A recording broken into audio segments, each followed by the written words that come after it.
I'm walking to Harvard Kennedy Schools because I would be one of the panelists for a talk held by Permias Massachusetts. They call it Trio Talks. I'll be sharing my story and my experience in learning languages and how language learning has shaped me to be who I am today. It's really...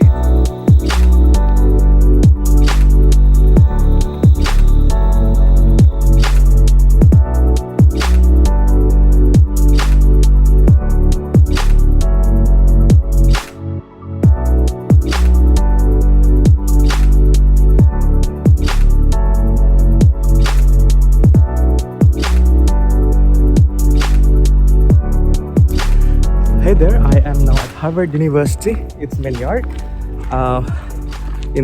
Right behind us, it's the legendary Harvard statues. My journey here at Harvard has been pretty amazing so far.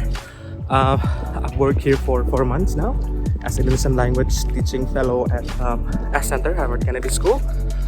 And I've got an amazing class. Lots of great students, very supporting colleagues and supervisors. So this is the Harvard main yard. Right here, there is the Memorial Church over there. It's snowy and it's really beautiful here at Harvard. So that is the legendary Wagner Library over there. It's almost 12, so 1 more hour. I'll be sharing my...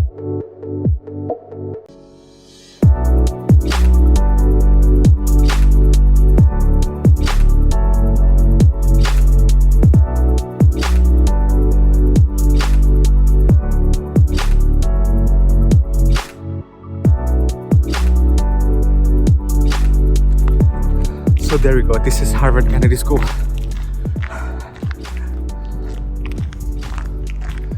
There, we're gonna go inside and I'll show you the school. It's amazing. All right, good afternoon everyone.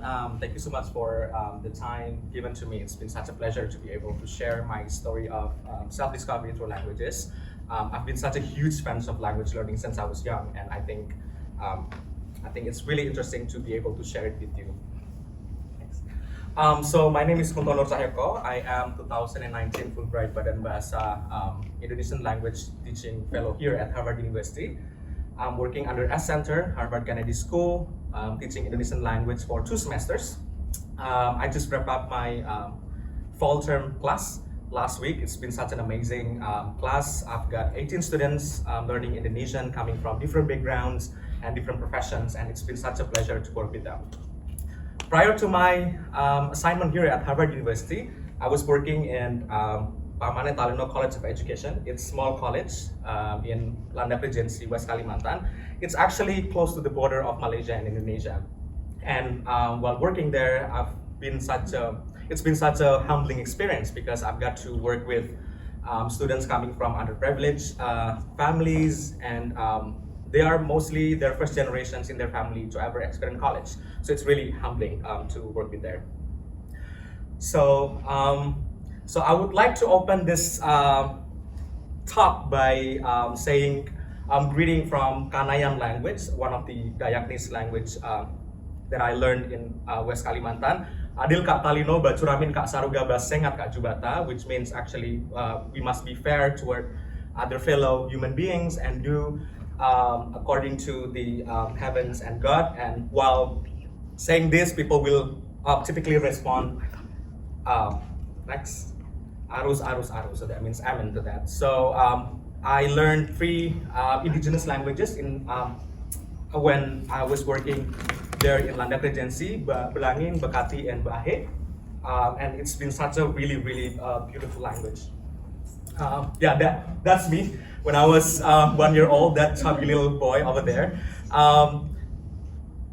Born and raised in a Japanese family, my parents always talk about how important it is for me to preserve my language and identity. So Japanese is my native language. So as you might know, Japanese language, we've got this hierarchy. We call it unggah-ungguh, 4 different levels of languages, starting from ngoko lugu, ngoko alus, kromo lugu, and kromo alus. And I still do that. I still speak with different kind of languages when I'm speaking to my parents, and it would be different to when I am speaking with my younger brothers and sisters. So within my language, my native language, I learned philosophy, humility, and also hierarchy. And when I was a kid, I remember that I was really introverted. I was really reserved, and I didn't feel like it's okay for me to mingle and start conversation, and I was really shy.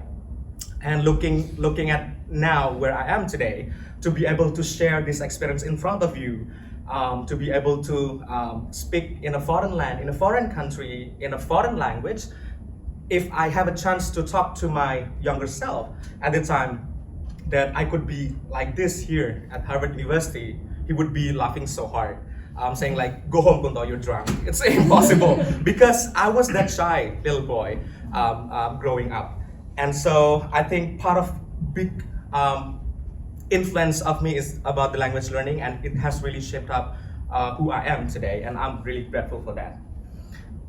Besides my native language, Japanese, I speak Indonesian, the national language of the country, and also I studied English when I was in junior high school, and also I 3 indigenous languages of Dayak, Bekati, Baahe, and Balangin, and I started learning a little Italian and Spanish as well. So why studying language? Probably one of major points I would blame to her. I would definitely blame. Like she's the one to blame. When I was a kid, I loved listening to Avril Lavigne song, music, and I challenged myself to like translate all the lyrics. So I get to know, oh, Skater Boy, Complicated, and all those like catchy songs. And at the time, that was my wake-up call that yes, I want to learn language.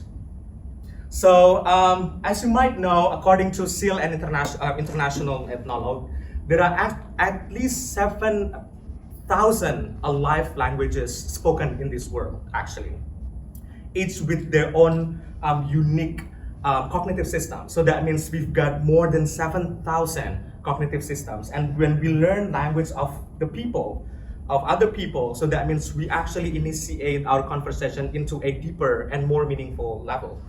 And I think we're not new to the concepts of language learnings. In Indonesia, for example, there are 710 languages spoken in our country, making us as the second most country with most languages spoken, right under Papua New Guinea.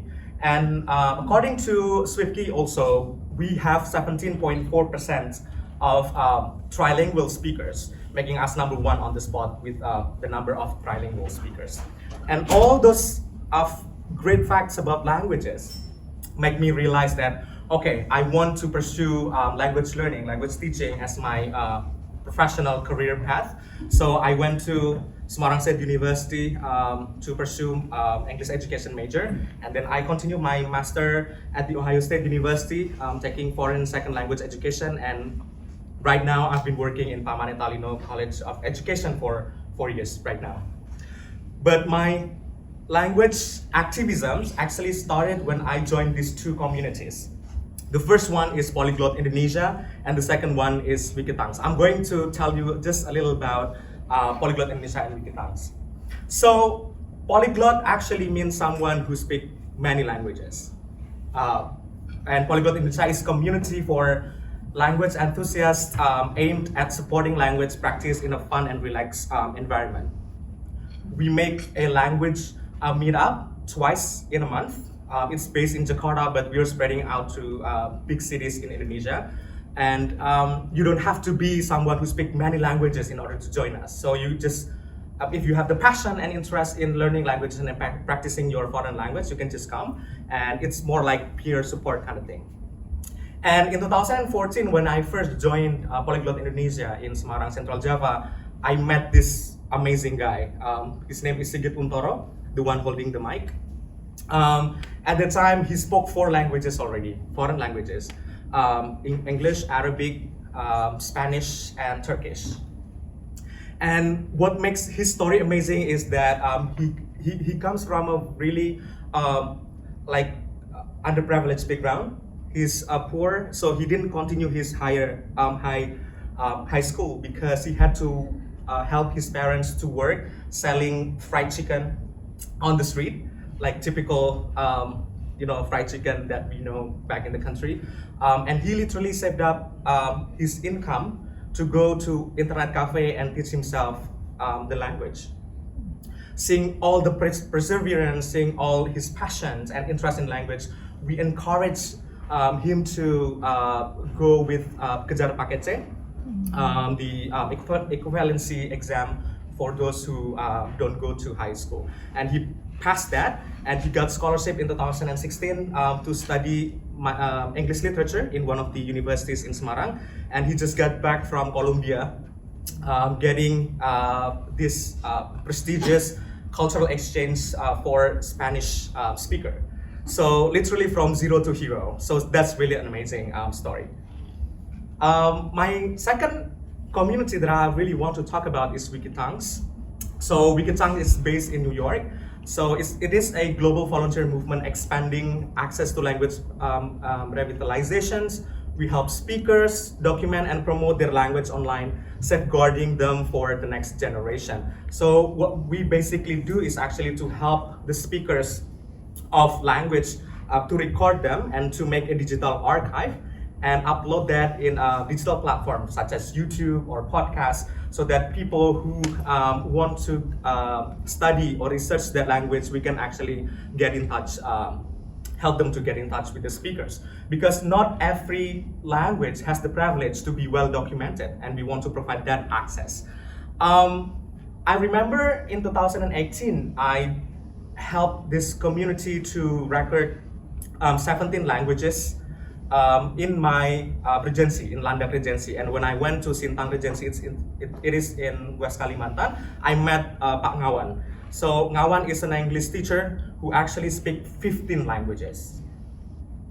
15 languages, mostly indigenous Dayaknis language. His story is also amazing because he told me when he was young, he traveled a lot in Kalimantan, and whenever he finds some village with different language, he's really interested to learn the language because he wants to make a deeper connection. He wants to study the culture and want to study their habit. So language it is. So that's really amazing. And in 2018, I went to one village called Sempatung Village. It's very remote. In Landak Regency, West Kalimantan. I went there riding my motorbike for 12 hours in that muddy road. I got stuck there for 3 days. I couldn't get out of the village because it was raining and I had to wait for the sun and everything. So in Sempatung, they speak Be'ei language, and it's a very special language because one, Be'ei is passed down through orally, so it's in spoken form. They don't really have script. it's a bit difficult, but like you inhale sound, you get the idea, right? It's very interesting, that language. And what makes it even special is it's spoken only by less than 1,000 speakers, exclusively in that village. So knock on wood, if there's like one major disaster wiping out the entire village in one night, by the end of the day, we will lose one cognitive system, one language of that entire years or centuries building that language. So I've got a video actually of one of my language activism while recording Albina Edonawati speaking Bedine. It's I think I'm gonna just send the link to you, and you can just type Wikitongues and you will find bunch of videos of our work recording those languages. So next. So here I am today as 2019 Fulbright Badan Bahasa Foreign Language Teaching Assistant. My work is to teach Bahasa Indonesia or Indonesian language toward people who want to learn the language.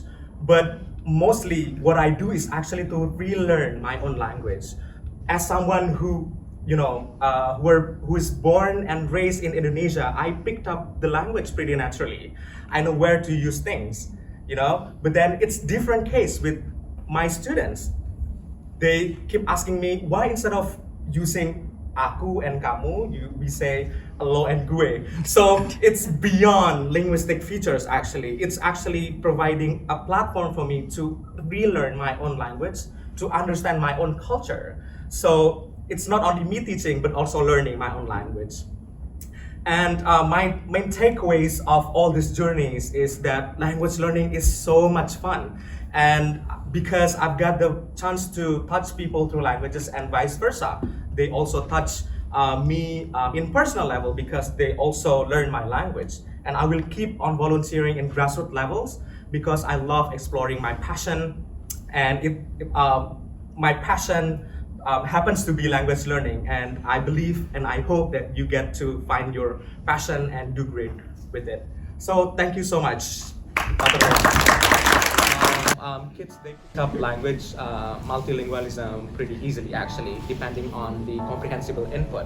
So as long as they're exposed toward the language pretty consistently, they can actually pick up. For examples, like they learn English, they pick up English pretty much outside the house, right? But inside the house, you can teach them Indonesian, so they know like the input from their parents.